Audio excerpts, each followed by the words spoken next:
ہم جیسے گناہگار لوگوں کو بازاروں کے پراگندہ ماحول سے بچا کر نماز جمعہ کی ادائیگی کے لیے اپنے گھر میں آنے کی توفیق عطا فرمائی۔ جناب رسول اللہ صلی اللہ علیہ وسلم نے ارشاد فرمایا، من یرید اللہ بہ خیرا یفقہہ فی الدین، اللہ جل شانہ جس بندے کے ساتھ خیر کا ارادہ فرماتے ہیں اس بندے کو دین کی سمجھ عطا فرماتے ہیں۔ اور نبی علیہ السلام نے فرمایا، اللہ جل شانہ جس بندے کے ساتھ محبت فرماتے ہیں اس بندے کو نیکی کی توفیق عطا فرماتے ہیں۔ دین کی سمجھ بھی اللہ جل شانہ کا بے بدل احسان ہے، اور نیکی کی توفیق بھی اللہ جل شانہ کا بے بدل احسان ہے۔ جب کسی نیکی پر اللہ جل شانہ خوش ہوتے ہیں، اس کو قبول فرماتے ہیں، تو اس کی قبولیت کی علامت اور نشانی یہ ہوتی ہے کہ اللہ جل شانہ اس بندے کو مزید نیکیوں کی توفیق عطا فرماتے ہیں۔ اور جب بندہ کوئی گناہ کرتا ہے اور اس گناہ پر توبہ نہیں کرتا، استغفار نہیں کرتا، اللہ جل شانہ کے حضور ندامت کے آنسو نہیں بہاتا، تو وہ ایک گناہ آنے والی زندگی میں مزید گناہوں کا سبب اور ذریعہ بنتا ہے۔ اس لیے ہر آن ہر گھڑی اللہ جل شانہ سے اپنی نیکیوں کی قبولیت کی دعا کرتے رہنا اور اپنے گناہوں پر ہر آن ہر گھڑی استغفار کرتے رہنا ایک مومن کی علامت اور نشانی ہے۔ میرے بھائیو، گزشتہ جمعوں سے صحابہ اکرام کی شان اور ان کی عظمت کے حوالے سے گفتگو ہو رہی ہے، اور جمعے میں وقت کی قلت کے باعث کوئی موضوع بھی تمام نہیں ہوا۔ گزشتہ جمعے حضرات حسنین کریمین میں سے حضرت حسین رضی اللہ تعالیٰ عنہ کی شان اور ان کی شہادت کے حوالے سے انتہائی مختصر گفتگو ہوئی۔ اس سے گزشتہ جمعے فاروق اعظم رضی اللہ تعالیٰ عنہ کے حوالے سے گفتگو ہوئی، اور اس سے قبل جو جمعے آئے ان میں حضرت عثمان رضی اللہ تعالیٰ عنہ کی شہادت اور ان کی عظمت اور شان اور منقبت کے حوالے سے گفتگو ہوئی۔ اس جمعے پھر ارادہ تھا حضرت حسین رضی اللہ تعالیٰ عنہ کی شہادت کے ہی حوالے سے جو کچھ تفصیلات میں سے اہم اور ضروری باتیں رہ گئی تھیں ان کو بیان کرنے کا ارادہ تھا، لیکن ہماری مملکت میں ایک بہت بڑا المیہ پیش آیا 10 محرم الحرام کو۔ اسلام آباد جیسے بڑے شہر میں ایک رافضی نے سر عام جلسے کے اندر ابو بکر صدیق رضی اللہ تعالیٰ عنہ کو گالی دی اور کافر کہا، اور اسی طریقے کے ساتھ اسی دن کراچی شہر میں جو ان کا خنجر بردار ماتمی جلوس تھا، اسی جلوس میں انہوں نے جب ظہر کی نماز پڑھی تو نماز کے بعد ان کے ذاکر نے کھڑے ہو کر ابو بکر صدیق رضی اللہ تعالیٰ عنہ اور حضرت امیر معاویہ رضی اللہ تعالیٰ عنہ کو گالی دی اور ان کو کافر کہا۔ صحابہ اکرام، اہل بیت، آل رسول، اہل سنت والجماعت کے ایمان کا جز ہے۔ جو ان میں سے کسی ایک کو بھی چھوڑے گا وہ مسلمان نہیں ہو سکتا۔ اس پر قرآن کریم کی سینکڑوں آیات ہیں۔ صحابہ اکرام کے ساتھ اللہ جل شانہ نے اپنے راضی ہونے کا اعلان کیا، ان کو اولئک ھم المفلحون کہا، کامیاب لوگ۔ اولئک هم الفائزون کہا، اولئک هم الراشدون کہا، رضی اللہ عنہم ورضوا عنہ کہا، والسابقون الاولون من المہاجرین والانصار والذین اتبعوہم بإحسان رضی اللہ عنہم۔ یہ ساری کلمات جو ہیں اللہ جل شانہ نے صحابہ اکرام کے بارے میں ارشاد فرمائے۔ صحابہ اکرام اور اہل بیت جو ہیں وہ مسلمانوں کے ایمان کا جز ہیں۔ اسی طریقے کے ساتھ اللہ جل شانہ نے قرآن کریم میں نبی علیہ السلام سے فرمایا، آپ ان لوگوں سے کہہ دیجئے کہ میں جو تمہیں دعوت و تبلیغ کر رہا ہوں، تمہیں اسلام اور ایمان کی طرف بلا رہا ہوں، تو اس کے بدلے میں تم سے کوئی مال نہیں مانگتا، اس کے بدلے میں تم سے کوئی دنیا کی چیز نہیں مانگتا، لیکن ایک چیز میں تم سے مانگتا ہوں، اپنے اہل کے ساتھ محبت کرنا، میرے اہل کے ساتھ یعنی اہل بیت اور میری آل کے ساتھ محبت کرنا، یہ میں تم سے مانگتا ہوں۔ تو گویا صحابہ اکرام بھی اور اہل بیت بھی یہ مسلمانوں کے ایمان کا جز ہے۔ نبی علیہ السلام کی 2 حدیثیں ہیں۔ نبی علیہ السلام نے فرمایا، اصحابی کالنجوم فبأیہم اقتدیتم اہتدیتم، میرے سارے صحابہ ستاروں کی مانند ہیں۔ ستاروں کے بارے میں قرآن کہتا ہے، وبالنجم ہم یہتدون، ستاروں کو میں نے پیدا ہی اس لیے کیا ہے اس سے راستہ تلاش کیا جائے۔ آج کے زمانے میں جب سہولیات میسر ہیں اور سڑکیں بنی ہوئی ہیں، راستے بنے ہوئے ہیں، اور ایک شہر میں داخل ہوتے ہوئے اور نکلتے ہوئے وہاں کاشن موجود ہوتے ہیں کہ فلاں شہر آ گیا ہے، فلاں شہر کے لیے اتنا سفر باقی ہے، فلاں شہر، یہ ساری جدید سہولیات ہیں۔ لیکن پہلے زمانے میں جب یہ سہولیات میسر نہیں تھیں تو لوگ سفر کیا کرتے تھے تاروں کو دیکھ کر، تاروں کو دیکھ کر سفر کیا کرتے تھے، اور بالخصوص وہ اسفار جو پانی اور سمندر اور دریاؤں میں ہوتے تھے۔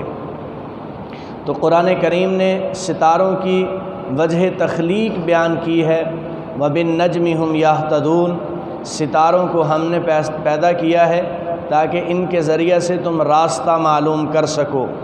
اور صحابہ اکرام کے بارے میں نبی علیہ السلام فرما رہے ہیں کہ اصحابی کالنجوم، میرے سارے صحابہ جو ہیں یہ ستاروں کی مانند ہیں، جس کے بھی پیچھے چلو گے فبأیہم اقتدیتم اہتدیتم، جس کے بھی پیچھے چلو گے ہدایت پا جاؤ گے۔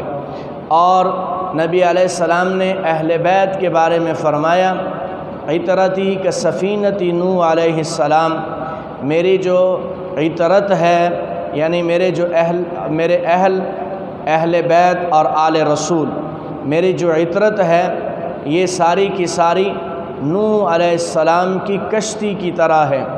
جب قوم نوح پر عذاب آیا تو قوم نوح جو ہے، اللہ جل شانہ نے نوح علیہ السلام کو فرمایا، جو تمہارے اوپر ایمان لے کر آئے ہیں 40 آدمی تھے، بعض روایات کے مطابق 80 آدمی تھے، بعض کے مطابق 82 آدمی تھے۔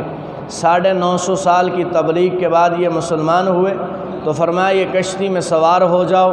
اس دن جو کشتی میں سوار ہوا وہی بچا، باقی اتنا بلندی میں پانی پہنچا ہوا تھا کہ پہاڑوں کے چوٹیوں کو عبور کر گیا تھا، وہ پانی پہاڑوں کی چوٹیوں کو عبور کر گیا تھا، آسمان سے بھی پانی برس رہا تھا، زمین بھی پانی اگل رہی تھی، اور 50 دن تک نوح علیہ السلام کی کشتی جو ہے یہ پانی پر تیرتی رہی۔ اور ایک تفسیر میں نے پڑھا کہ 50 دن تک جہاں آج خانہ کعبہ ہے اس کے ارد گرد وہ پانی پر چکر لگاتی رہی، اور جو ہے 50 دن وہ اس پر تیرتی رہی۔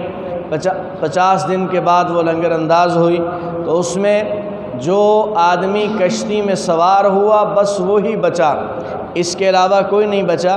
تو نبی علیہ السلام نے فرمایا، میری جو عطرت ہے، میرے اہل بیت اور میری آل جو ہے، میری عطرت جو ہے یہ نوح علیہ السلام کی کشتی کی طرح ہے، جو ان کے ساتھ مل گیا وہ آدمی کامیاب ہو گیا، وہ دنیا آخرت کی ذلت سے بچ کر عزت پانے والا بن گیا، اور جو ان سے جدا ہو گیا وہ دنیا آخرت میں ناکام اور خسارے میں چلا گیا۔ تو دونوں حدیثوں کو سامنے رکھتے ہوئے جو فقہا نے خلاصہ نکالا ہے وہ یہی ہے کہ کشتی پہ جب سوار ہوتا ہے تو راستہ دیکھنے کے لیے، راستہ تلاش کرنے کے لیے جس سے مدد درگار ہوتی ہے وہ آسمان کے ستارے ہوتے ہیں۔ تو فرمایا اطرت کے ساتھ مل جاؤ اور صحابہ کو دیکھتے ہوئے چلو، جیسے صحابہ چلے ہیں ویسے حجت الاسلام قاسم العلوم والخیرات مولانا قاسم نانوتوی نور اللہ مرقدہ نے بڑی شاندار تشبیہ دی ہے۔ انہوں نے فرمایا کہ جو ایمان ہے، ایمان اس کی مثال ایک پرندے کی ہے، اس کی مثال ایک پرندے کی ہے، اور ہر پرندے کے لیے دو پروں کا ہونا ضروری ہے۔ اگر اس کا ایک پر کاٹ دیا جائے، ایک پر ضائع ہو جائے، وہ پرندہ باوجود قوت رکھنے کے اڑنے کے قابل نہیں رہتا، اور جو پرندہ اڑنے کے قابل نہ رہے اس پرندے کو بلی اٹھا کر لے جائے، کتا اٹھا کر لے جائے، اس کو بچے بڑے بوڑھے کوئی بھی پکڑ کر ضائع کر سکتا ہے۔ تو فرمایا ایمان کے لیے دو پر ہیں، ایک پر صحابہ اکرام کی محبت اور اتباع ہے، اور دوسرا پر عطرت رسول کی محبت اور ان کی اتباع ہے۔ اگر ان دونوں میں سے ایک پر بھی نکل گیا تو بندے کا ایمان کامل نہیں ہو سکتا۔ صحابہ اکرام کے ساتھ محبت بھی ضروری ہے اور آل رسول کے ساتھ محبت بھی ضروری ہے، اور اس میں ایک بات ذہن نشین ہونی چاہیے، دو فرقے پیدا ہوئے تھے، ایک فرقہ کم ہے، دونوں کافر فرقے تھے، حضرت صحابہ اکرام کے زمانے میں ہی پیدا ہوئے تھے۔ ایک فرقہ کم ہے، کم مقدار میں ہے، ایک زیادہ مقدار میں ہے۔ جو کم مقدار میں ہے وہ خوارج تھے، وہ آل رسول کے ساتھ بغض رکھتے تھے بطور خاص، اور وہی لوگ حضرت علی رضی اللہ تعالیٰ عنہ کو شہید کرنے والے تھے، ان کے خلاف طرح طرح کی باتیں کرتے تھے۔ اور ایک گروہ تھا جو صحابہ اکرام کے ساتھ بغض رکھتے تھے، جو ان کے ساتھ بغض رکھتے تھے وہ بھی دائرہ اسلام سے خارج، جو عطرت رسول کے ساتھ بغض رکھتے تھے وہ بھی دائرہ اسلام سے خارج تھے۔ دونوں جو صحابہ اکرام اور اہل بیت دونوں کے ساتھ محبت، الفت، عقیدت اور اتباع رکھتے تھے، ان کو اہل السنت والجماعت کہا جاتا ہے۔ اہل السنت والجماعت کا معنی ہی یہی ہے، جو ان تینوں کے ساتھ قرآن و حدیث اور جناب رسول اللہ صلی اللہ علیہ وسلم، صحابہ، اہل بیت، ان تینوں کے ساتھ اپنا تعلق جوڑتا ہے وہ مسلمان ہے۔ نام اس نے جو بھی رکھا ہوا ہو، یہ جو اسی دائرے میں رہتے ہوئے جس کے اصول بنائے ہوئے ہیں وہ سارے کے سارے مسلمان ہیں۔ تو انہوں نے صحابہ اکرام کے خلاف بات کی روافض نے، اور خوارج نے اہل بیت کے خلاف بات کی۔ اور کچھ لوگ ایسے ہوتے ہیں جو صحابہ اکرام کے خلاف کھلم کھلی گفتگو تو نہیں کرتے، ان کو کافر تو نہیں کہتے، لیکن وہ گندگی میں ہاتھ ضرور ڈالتے ہیں، کسی بھی اعتبار سے ان کے خلاف جملے جانے نہیں دیتے۔ یہ لوگ بھی اسی کسوٹی میں پرکھے جائیں گے جو صحابہ اکرام کی تکفیر کرتے ہیں، ان سے بغض رکھتے ہیں۔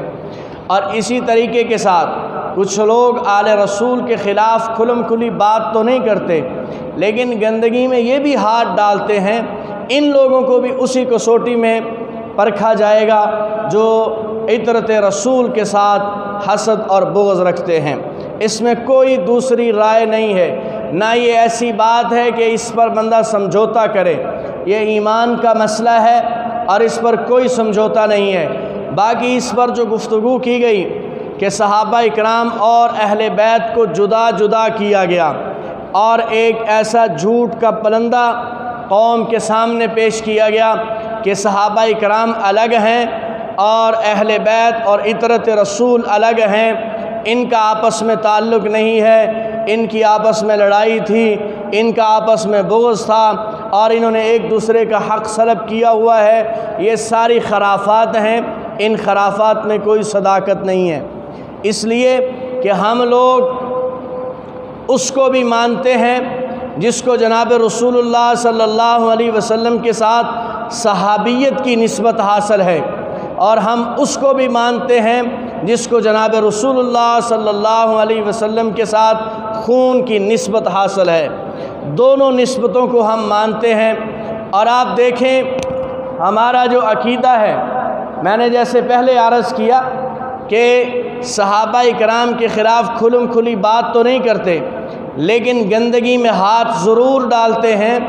وہ لوگ بھی انہی کے مشابہ ہیں، اور کچھ لوگ اطرت رسول کے خلاف کھلم کھلی بات نہیں کرتے لیکن گندگی میں یہ بھی ہاتھ ڈالتے ہیں۔ یہ دونوں گروہ جو ایک کنارے پر کھڑے ہو کر کھلم کھلی بات کیے بغیر اس نجاست میں پڑ رہے ہوتے ہیں، ان لوگوں کو اسی کسوٹی میں رکھا جائے گا۔ اور اسی لیے ان باتوں پر، قرآن کریم پر، اللہ جل شانہ کی ذات پر، جناب رسول اللہ صلی اللہ علیہ وسلم کی ذات پر، صحابہ کرام پر، عطرت رسول یعنی آل رسول اور اہل بیت، اس پر جو ایمان لانا ہے وہ غیر مشروط ایمان ہے، کوئی شرط بیچ میں نہیں آئے گی۔ اگر غیر مشروط ایمان ہوگا اللہ جل شانہ کے یہاں قابل قبول ہے، اور اگر اس میں کسی قسم کی شرط ہوگی تو وہ ایمان کبھی قابل قبول نہیں ہوگا۔ صحابہ، نبی علیہ السلام کے صحابہ اور نبی علیہ السلام کی عطرت، ان کو جو نسبت حاصل ہے، آپ دیکھیں حضرت علی رضی اللہ تعالیٰ عنہ کی ولادت، شاہ ولی اللہ محدث دہلوی رحمۃ اللہ علیہ ازالۃ الخفا عن خلافت الخلفاء میں لکھتے ہیں کہ حضرت علی رضی اللہ تعالیٰ عنہ کی ولادت عین خانہ کعبہ کے اندر ہوئی ہے، عین خانہ کعبہ کے اندر۔ جس کی ولادت عین خانہ کعبہ کے اندر ہوئی ہے اس کی جو فضیلت کا قائل نہیں ہے یا وہاں ولادت کا قائل نہیں، اس میں دو گروہ بنے۔ ایک نے سرے سے ولادت کا انکار کر دیا کہ ان کی وہاں پر کوئی ولادت نہیں، اور ایک وہ ہوا جس نے ولادت کا اقرار کیا، ولادت کا اقرار کیا لیکن نجاست میں ہاتھ ڈالتے ہوئے اس نے کہا کہ خانہ کعبہ میں اگر ولادت ہوئی ہے تو کون سی فضیلت ہے۔ یہ جو کون سی فضیلت کا کسی بھی معنی میں لفظ استعمال کر رہا ہے، یہ نجاست میں ہاتھ ڈال رہا ہے۔ ہمیں اور انداز کے ساتھ سوچنا ہے۔ ہم اگر دیکھ رہے ہیں جب اللہ کے رسول، اصحاب رسول اور عطرت رسول کا مقام بلند کر رہے ہیں تو ہمیں ان کے بلند مقام کو بیان کرنا چاہیے، بیان کرنا چاہیے، اور اس کو کسی بھی انداز کے ساتھ اس کی تحقیر کرنے کی اجازت نہیں ہے۔ حضرت علی رضی اللہ تعالیٰ عنہ خانہ کعبہ کے اندر پیدا ہو رہے ہیں، اور یہ ایسی چیز ہے جس کو بندہ بزور بازو نہیں حاصل کر سکتا۔ کوئی بندہ اس قدرت نہیں رکھتا کہ اس عظیم نعمت کو حاصل کر سکے۔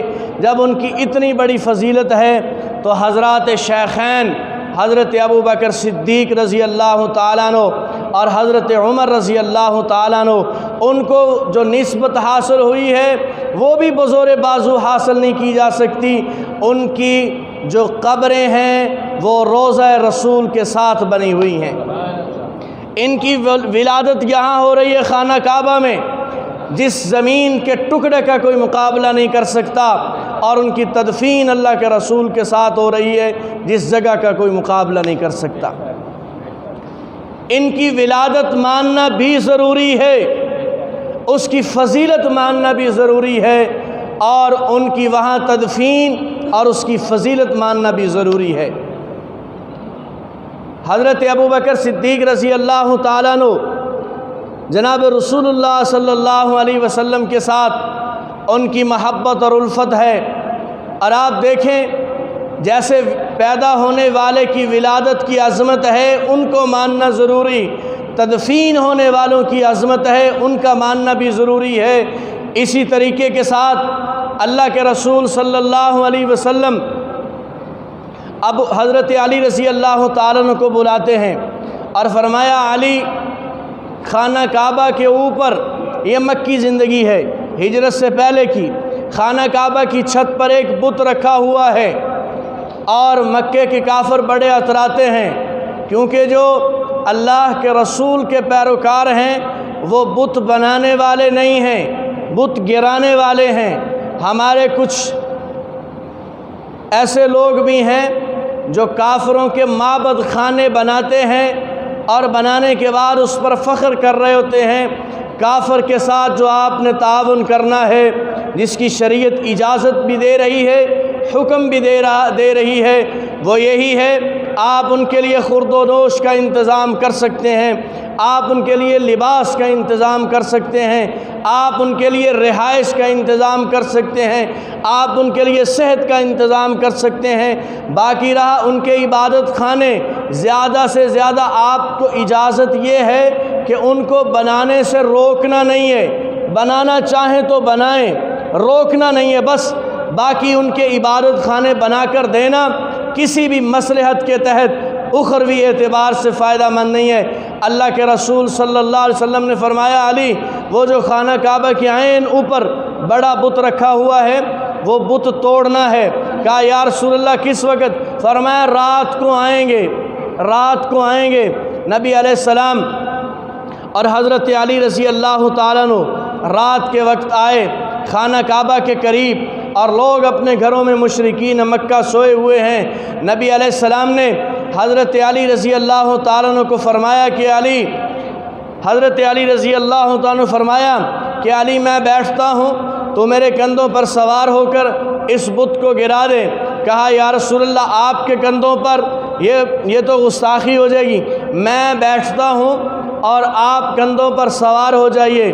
نبی علیہ السلام سوار ہوئے، حضرت علی رضی اللہ تعالیٰ چونکہ بیٹھے ہوئے تھے، پھر اٹھ رہے ہیں تو اٹھا نہیں گیا، تو پھر حضرت علی رضی اللہ، اس پر ایک نقطہ شاہ عبد الحق محدث دہلوی رحمۃ اللہ علیہ نے نقل کیا، وہ میں بعد میں عرض کرتا ہوں۔ نبی علیہ السلام حضرت علی رضی اللہ تعالیٰ کو اپنے کندھوں پر سوار کرتے ہیں اور وہاں پر کھڑے ہو کر بت کو گرا دیا۔ آپ اس میں معجزہ دیکھیے، ایک کتاب ہے الاستیعاب فی معرفت اصحاب، جس میں تقریباً 10,000 کے قریب صحابہ اکرام کے حالات ہیں۔ انہوں نے لکھا، بعد میں کسی نے حضرت علی رضی اللہ عنہ سے پوچھا جب نبی علیہ السلام کے کندھوں پر آپ سوار ہوئے تو آپ کتنے اونچے ہو گئے تھے؟ جو لوگ حج بیت اللہ یا عمرہ کر کے آئے ہیں وہ کعبۃ اللہ کی بلندی کو جانتے ہیں۔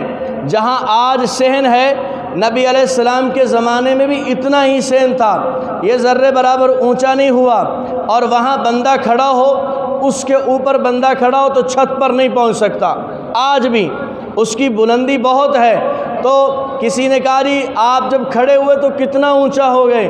فرمایا اتنا اونچا ہو گیا تھا اگر میں چاہتا تو آسمان کے ستاروں کو ہاتھ لگا سکتا تھا، آسمان کے ستاروں کو ہاتھ لگا سکتا تھا۔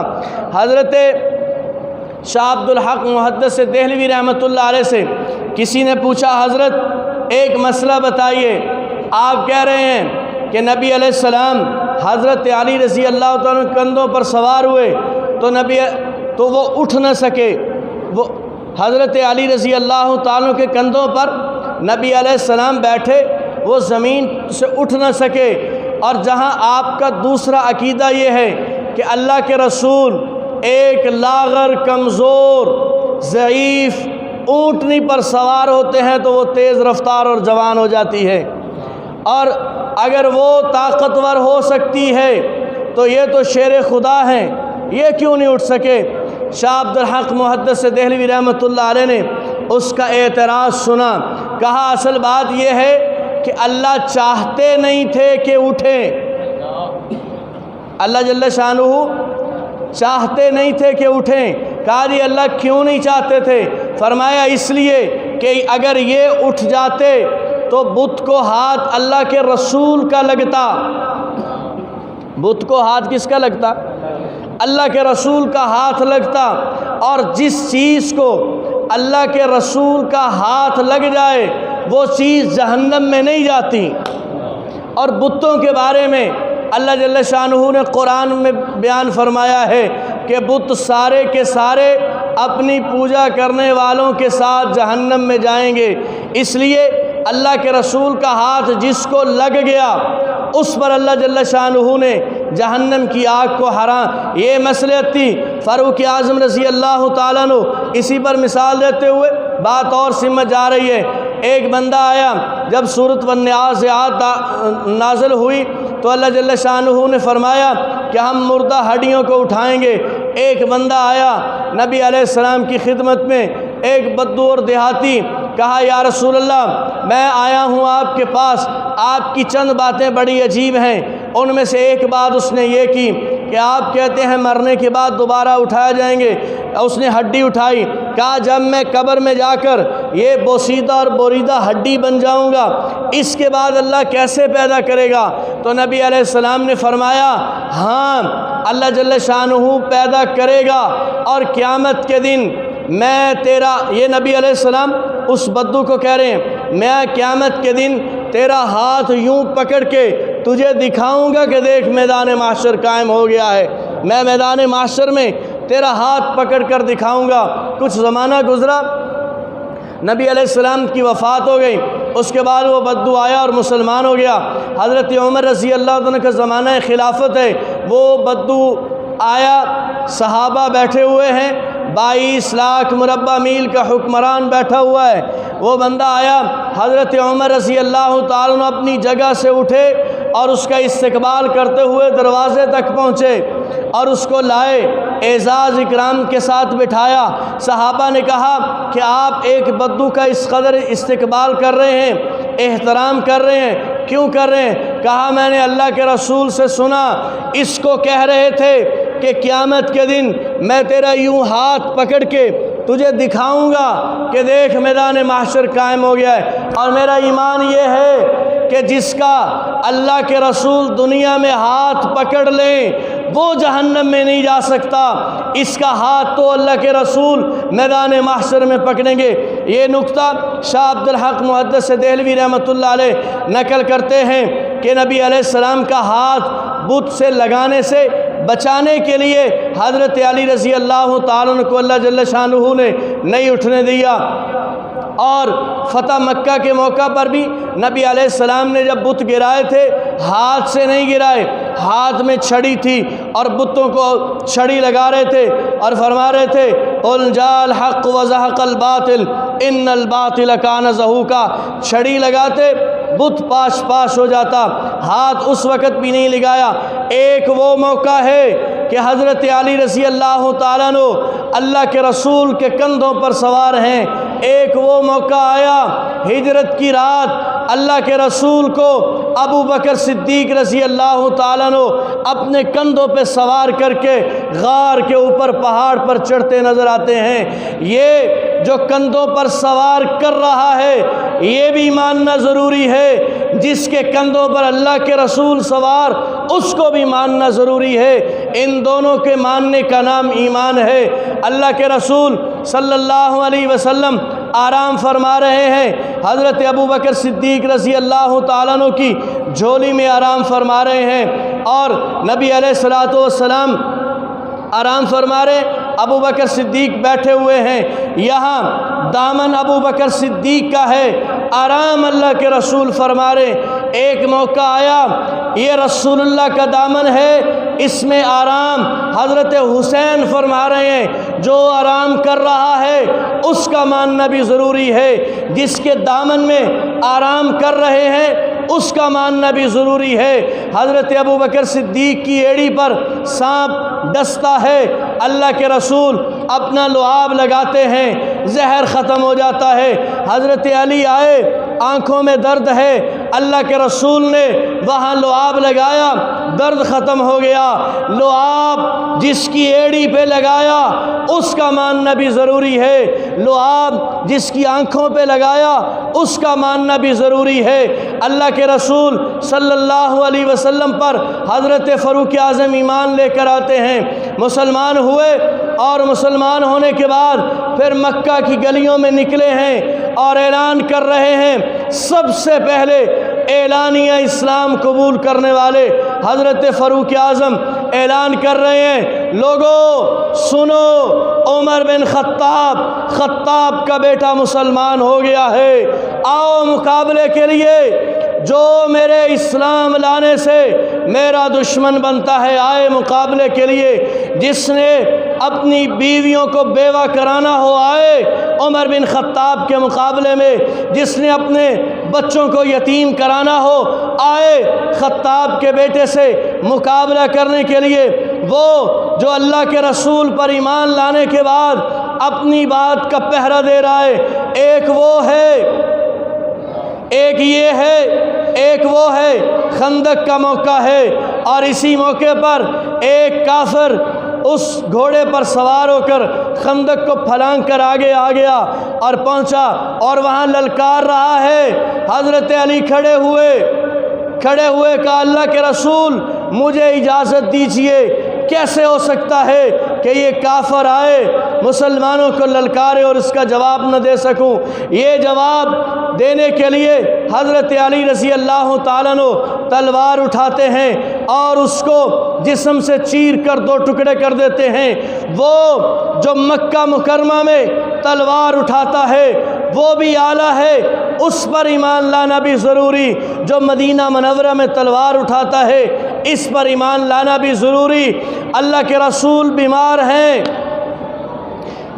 ہیں، نماز کا وقت ہوا، فرمایا مرو ابا بکر فلیصلی بالناس، سارے صحابہ موجود ہیں، ابو بکر موجود، عمر موجود، عثمان ابن عفان موجود، علی المرتضیٰ موجود، سعد بن ابی وقاص موجود، ابو سعید خدری موجود، انس بن مالک موجود، سارے صحابہ موجود ہیں، لیکن اللہ کے رسول کے مصلی پر کھڑے ہونے کا وقت آیا، فرمایا ساروں کو چھوڑو، ابو بکر سے کہو نماز پڑھائیں۔ اما ایسا کہتی ہیں یا رسول اللہ عمر سے کہیں، فرمایا میں جو کہہ رہا ہوں ابو بکر سے کہو، میرا رب ابو بکر کے علاوہ کسی اور پر راضی نہیں ہوتا کہ وہ میری جگہ پر مصلی پر کھڑا ہو۔ ایک یہ مقام ہے، ابو بکر سارے لوگوں میں سب سے زیادہ پسند آیا کہ مصلی پر کھڑا کیا۔ ایک موقع ہے غزوہ خیبر ہے، وہاں بھی سارے صحابہ موجود ہیں، ابو بکر بھی موجود، عمر بھی موجود، عثمان بھی موجود، علی المرتضیٰ بھی موجود، طلحہ زبیر بھی موجود، سعد اور سعید بھی موجود رضی اللہ عنہم ورضوا عنہ، یہ سارے موجود ہیں۔ اللہ کے رسول نے فرمایا لوگو صبح جھنڈا میں اس شخص کو دوں گا جو اللہ سے اور اس کے رسول سے محبت کرتا ہے، اور اللہ اور اس کا رسول اس بندے سے محبت کرتے ہیں۔ صبح ہوئی، سارے لوگوں نے غسل کیا، اچھا لباس پہنا، خوشبو لگائی، تیار ہوئے، رات انہوں نے آہوزاری کرتے ہوئے توبہ استغفار ذکر و تلاوت میں رات گزاری۔ اللہ کے رسول اگر ہمیں جھنڈا دیں گے تو ہماری اس بات کی گارنٹی آ جائے گی کہ اللہ اور اس کا رسول ہم سے محبت کرتا ہے۔ لیکن صبح ہوئی، اللہ کے رسول نے سارے صحابہ کو دیکھا اور دیکھ کر فرمایا علی کہاں ہیں؟ علی کہاں ہیں؟ کہا یا رسول اللہ وہ تو خیمے میں ہیں، ان کی آنکھوں میں درد ہے۔ فرمایا اس کو بلاؤ، لعاب لگایا، درد ختم ہوا، جھنڈا اس کے ہاتھ میں تھمایا۔ وہ بھی ایمان کے لیے ضروری ہے کہ ساروں کی موجودگی میں جس کو مصلی دیا، وہ بھی ایمان کے لیے ضروری ہے کہ ساروں کی موجودگی میں جس کو قیادت دی ہے۔ ان دونوں پر ایمان لانا ضروری ہے۔ حضرت ابو بکر صدیق رضی اللہ تعالیٰ عنہ، میں حیران ہوتا ہوں، جہاں سے بات خراب ہوتی ہے میں حیران ہوتا ہوں، جب حضرت حسین پیدا ہوئے سن 4 ہجری میں، نبی علیہ السلام کی وفات 11 ہجری میں، یہ 6-7 سال کا زمانہ گزارا ہے۔ لوگ یہ 6 سال بیان کرتے ہیں اور اس کے 50 سال کے بعد کربلا میں سن 60 ہجری میں ایک واقعہ رونما ہوتا ہے، وہ 10 دن بیان کرتے ہیں۔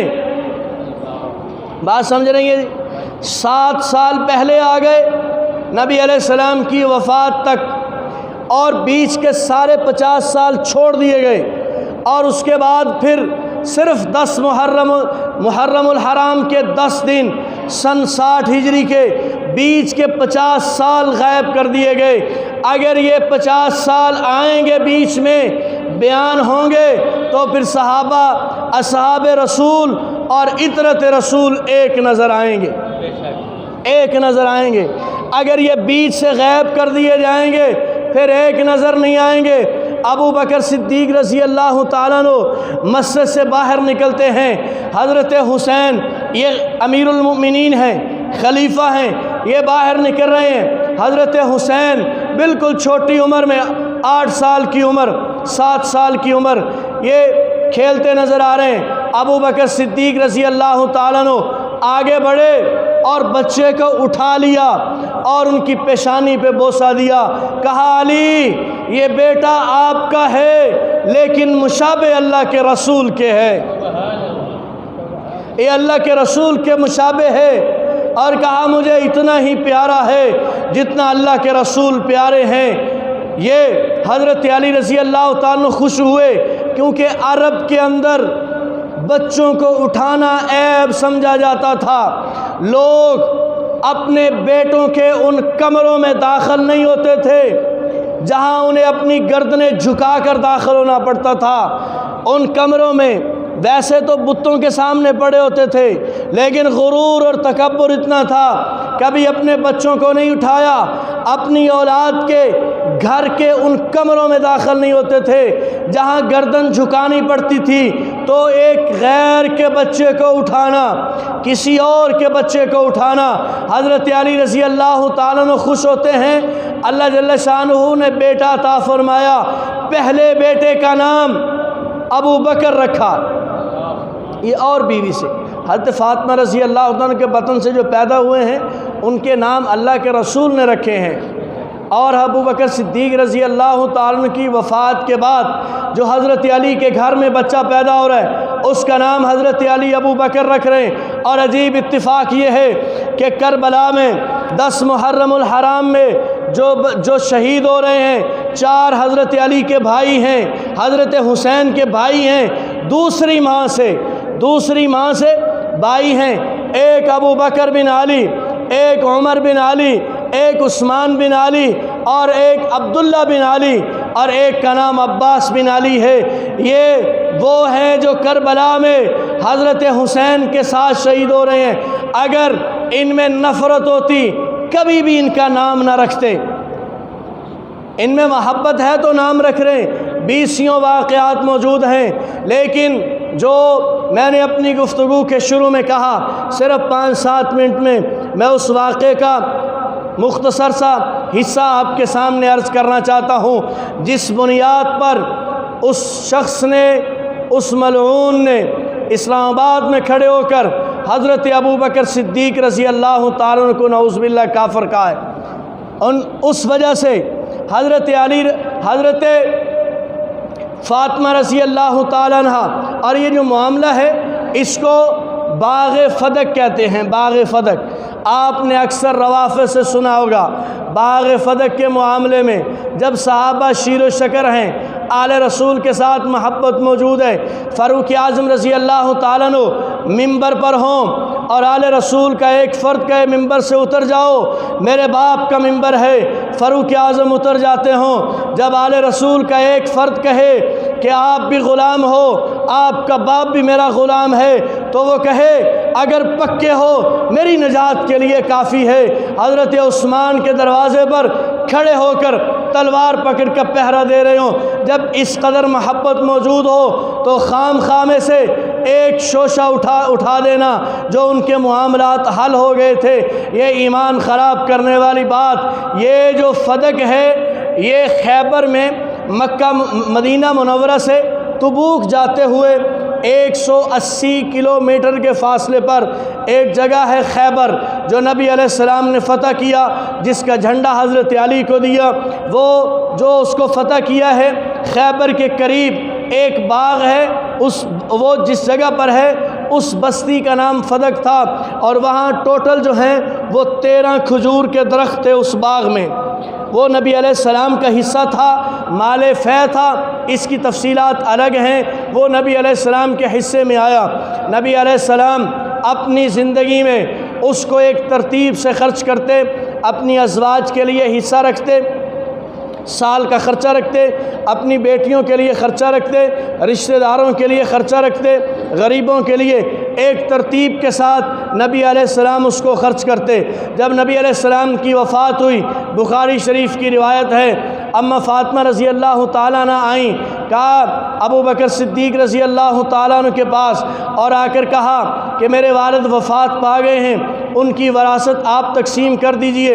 حضرت ابو بکر صدیق رضی اللہ تعالیٰ عنہ نے فرمایا کہ میں نے اللہ کے رسول سے سنا کہ انبیاء کی جو جماعت ہے لا نورثو، ان کا کوئی وارث نہیں ہوتا، یہ جو مال چھوڑ کر جاتے ہیں وہ سارا مال صدقہ ہے۔ اور یہ جو حدیث ہے اس کے راوی صرف ابو بکر صدیق نہیں ہیں، 10 صحابہ اس کے راوی ہیں، جس میں خود حضرت ابو بکر، حضرت عمر، حضرت عثمان، حضرت عباس نبی علیہ السلام کے چچا وہ بھی راوی ہیں، اور اسی طریقے کے ساتھ حضرت ابو ہریرہ وہ بھی اس کے راوی ہیں، اور حضرت علی وہ بھی اس کے راوی ہیں۔ تقریباً 10 صحابہ جنہوں نے خود نبی علیہ السلام سے سنا۔ حضرت ابو بکر صدیق رضی اللہ تعالیٰ عنہ نے فرمایا کہ اب بات یہ ہے کہ یہ جیسے نبی علیہ السلام تقسیم کرتے تھے ویسے میں تقسیم کروں گا۔ بات سمجھ رہے ہیں جی؟ یہ وراثت تقسیم نہیں ہوگی، جیسے اللہ کے رسول تقسیم کرتے تھے ویسے میں تقسیم کروں گا۔ اللہ کے رسول اپنی زندگی میں جس کو جتنا دیتے تھے میں اس کو اتنا ہی دوں گا۔ اماں فاطمہ رضی اللہ تعالیٰ عنہ ناراض ہو کر چلی گئیں، یہ بخاری کے ہیں، ناراض ہو کر چلی گئیں۔ اس کی ناراضگی کی وجہ نہیں ہے، کوئی وجہ معلوم نہیں ہے کہ کس وجہ سے ناراض ہوئیں، لیکن یہ الفاظ بھی راوی کے ہیں، راوی کے الفاظ ہیں، وہ ناراض ہو کر چلی گئیں۔ اب آپ دیکھیے یہاں یہ معاملہ ہوا، ابو بکر صدیق رضی اللہ تعالیٰ عنہ، یہ 2 روایات ہیں۔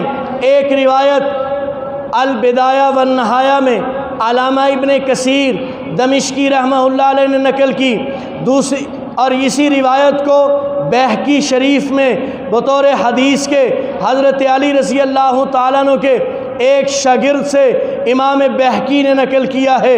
2 کتابوں کے حوالے حدیث سنیے۔ ابو بکر صدیق رضی اللہ تعالیٰ عنہ کو جب خبر ہوئی کہ اماں فاطمہ ناراض ہو گئی ہیں تو حضرت ابو بکر صدیق رضی اللہ تعالیٰ عنہ حضرت فاطمہ کے گھر تشریف لے گئے۔ توجہ ہے جی؟ آرام تو نہیں کر رہے؟ بات مکمل کر لوں۔ بات ایمان کی ہے، فضائل کی نہیں ہے۔ اسی آڑ میں اس نے کافر کہا ہے، اسی آڑ میں گالی دی ہے۔ یہ ہمارے ایمان کا حصہ ہے۔ جیسے ہم گالی نہیں دیتے ویسے کسی دینے والے کو بھی برداشت نہیں کرتے۔ حضرت ابو بکر صدیق رضی اللہ تعالیٰ عنہ اماں فاطمہ کے گھر گئے، دروازے پہ دستک دی، حضرت علی رضی اللہ تعالیٰ عنہ باہر آئے، کہا دیکھو میں نے اللہ کے رسول کی بیٹی سے بات کرنی ہے۔ کہا میں اجازت لے کر آتا ہوں۔ وہ گئے اور کہا امیر المومنین باہر دروازے پہ کھڑے ہیں، ملنا چاہتے ہیں۔ حضرت فاطمہ نے فرمایا اگر ان کا میرے گھر میں آنا آپ کو پسند ہے تو مجھے پسند ہے۔ جو ایک بیوی اپنے خامد کی پسند اور ناپسند کا خیال کرتی ہے، اسی لیے تو اللہ کے رسول نے جنتی عورتوں کی سردار کہا، اور اگر بیوی پسند اور ناپسند کا خیال نہیں کرتی پھر اس کے لیے کوئی گارنٹی نہیں ہے۔ کہا اگر ان کا آنا آپ کو پسند ہے میں اجازت دیتی ہوں، اگر آپ کو پسند نہیں ہے میں اجازت نہیں، میرے سرتاج آپ ہیں۔ حضرت علی رضی اللہ عنہ نے فرمایا ان کا آنا مجھے پسند ہے، میں چاہتا ہوں کہ وہ بات کرے۔ حضرت علی رضی اللہ تعالیٰ عنہ نے پردہ کرایا، ابو بکر صدیق رضی اللہ تعالیٰ عنہ آئے اور پردے میں بات چل رہی ہے۔ امام بہقی نے نقل کیا، البدایہ والنہایہ نے نقل کیا، حضرت ابو بکر صدیق رضی اللہ تعالیٰ نے فرمایا کہ بیٹی فاطمہ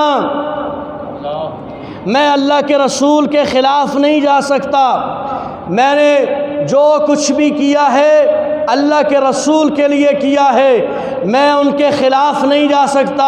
میں نے حدیث سنی ہے، یہ علی بیٹھے ہیں انہوں نے سنی ہے، آپ پوچھئے عمر بن خطاب سے انہوں نے سنی ہے، آپ پوچھئے ابو ہریرہ سے انہوں نے سنی ہے، یہ میں ان کے خلاف نہیں جا سکتا۔ اگر مال کی بات ہے، میرا سارا مال آپ کے قدموں میں،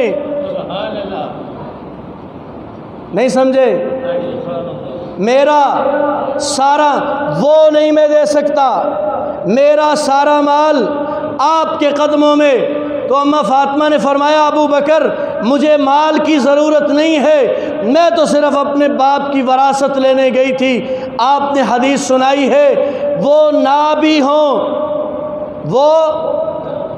بھی ہوں تو آپ کی صداقت پر شک کسی کو نہیں ہے، آپ اکیلے بھی بیان کرتے، میں تب بھی ماننے کے لیے تیار تھی۔ حضرت ابو بکر صدیق رضی اللہ تعالیٰ فرماتے ہیں کہ بیٹی فاطمہ آپ نے کیسے سمجھ لیا کہ ابو بکر آپ کے خلاف ہے؟ آپ نے بولو بھی پو میرا دل کرتا پہلے اتنے میں گل کراں پھر اتنے جا کے سبحان اللہ آکھاں پھر واپس آ جاؤں۔ آپ نے کیسے سمجھ لیا کہ ابو بکر آپ کے ساتھ دشمنی رکھے گا؟ میں نے اپنی جان، اپنا مال، اپنی اولاد اللہ کے رسول پر اور اللہ کے رسول کی آل پر، یہ الفاظ بہقی شریف کے ہیں، میں نے اپنا مال، اپنی اولاد اور اپنی جان، تینوں چیزیں اللہ کے رسول پر اور اس کی اطاعت پر قربان کر دیے ہیں۔ وہ دن مجھے یاد ہے جب اللہ کے رسول اور میرے قتل کے لیے مکہ کے لوگ نکلے تھے، میں نے کندھوں پر بٹھایا اور میں بٹھا کر غار میں پہنچا۔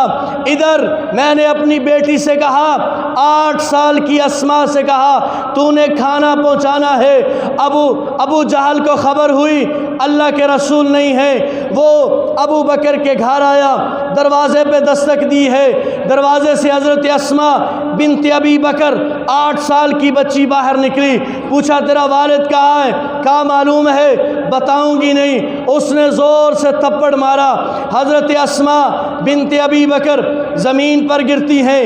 جب وہ گر رہی ہیں، حافظ ابن حجر عسقلانی لکھتے ہیں جب وہ گر رہی ہیں ان کے کان میں ایک بالی تھی، یہ دروازے کی چوکٹ کے ساتھ اٹک گئی بالی اور گر رہی ہے تو کان کو زخمی کرتے ہوئے وہ زمین پر گری، زمین پر نوکیلا پتھر ہے، کن پٹی پہ لگا اور کان سے خون ہے، کن پٹی پہ خون ہے۔ جب خون دیکھا ابو جہل نکل گیا، یہ روئی نہیں، چیخی نہیں، چلائی نہیں، وہاں سے اٹھی، گھر میں آئی، راکھ اٹھائی اور اپنے مرہم پٹی کی چولہے سے راکھ اٹھائی، زخموں پہ لگائی۔ اس کے بعد اپنا دوپٹہ اتارا، 2 ٹکڑے کیا، ایک سر پہ رکھا، ایک پہ کھانا باندھا، غار میں پہنچی ہے۔ ابو بکر صدیق رضی اللہ تعالیٰ عنہ پوچھتے ہیں بیٹی یہ چہرے پہ تھپڑ کا نشان، یہ کن پٹی پہ خون، یہ کان کی لو پہ خون، یہ کہاں سے خون آیا؟ حضرت اسماء کہتی ہیں بابا آپ کے چلے جانے کے بعد مشرکین مکہ کا سردار ابو جہل آیا تھا اور آپ کے بارے میں پوچھ رہا تھا، میں نے نہیں بتایا اور اس نے مجھے مارا۔ میں ابو بکر کی وفا پر دنیا کی ساری وفائیں قربان، ابو بکر کی یاری پر دنیا کی ساری یاریاں قربان، ابو بکر کی محبت پر دنیا کی ساری محبتیں قربان، ابو بکر کی چاہت پر دنیا کی ساری چاہتیں، ساری وفاداریاں قربان۔ ابو بکر صدیق یہ نہیں پوچھتے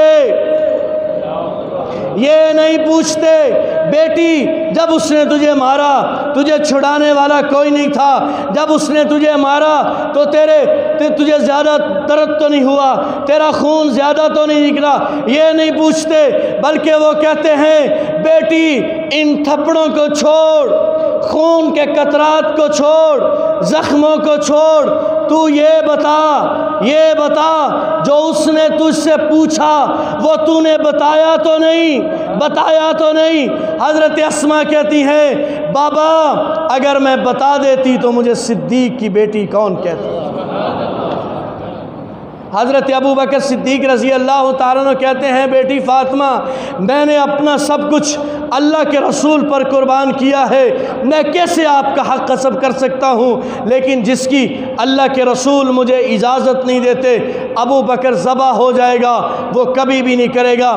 وہ اماں فاطمہ رضی اللہ تعالیٰ عنہ راضی ہو کر فوت ہوئی ہیں، اور یہی وجہ ہے روایات مختلف ہیں۔ ایک روایت یہ بھی ہے ان کا جنازہ ابو بکر صدیق رضی اللہ عنہ نے پڑھایا، اور اسی طریقے کے ساتھ جب اماں فاطمہ بیمار ہوئیں تو ان کی مزاج پرسی جو خاتون کر رہی تھی اس کا نام اسماء بنت عمیس ہے۔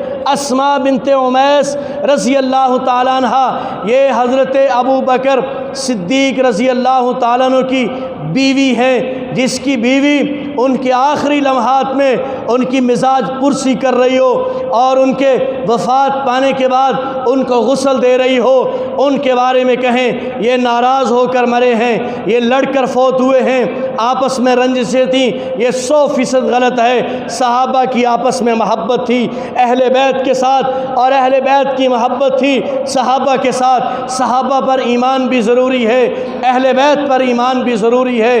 اگر صحابہ کو چھوڑو اہل بیت کو پکڑو تب بھی اسلام سے کوئی تعلق نہیں، اور اگر صحابہ کو چھوڑو صحابہ کو پکڑو اہل بیت کو چھوڑو تب بھی اسلام سے کوئی تعلق نہیں۔ اسلام سے تعلق کے لیے صحابہ بھی ضروری ہیں، اہل بیت بھی ضروری ہیں۔ اللہ جل شانہ ان کے ساتھ محبت، الفت، عقیدت اور ان کے نقش قدم پر چلنے کی توفیق عطا فرمائے۔ وآخر دعوانا ان الحمد للہ رب العالمین۔